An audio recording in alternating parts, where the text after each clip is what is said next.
That's not a nipple, Snoopy. It's the back of her leg. Zozo Bear, why are you putting up with that?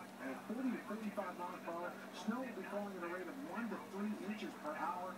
We are talking about upwards of 2 feet of snow in New England. Boston, I should say Chicago, is going to be looking about 6 to 12 inches of snow over the next 24 hours. But the big winner, if you look at it that way, Boston 12 to 18, Providence, Hartford, here in New York City about 8 to 12, Philadelphia 4 to 7 inches of snow.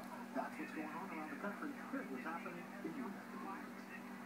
Skies will slowly clear from north to south today, and it will be mild. Highs in the upper 60s to low 70s, but the colder air starts moving in tonight. And it will get chilly under mostly clear skies. What is wrong with you? And we only stay in the 50s for Wednesday and Thursday, lows in the 30s by the end of the week. If you have questions about There's no milk gonna come out of there. call Pound Law or pound 529 on your cell phone. Morgan & Morgan, for the people. Time now for Joy's Diet SOS. This week we've got advice on everything from how long you should be exercising.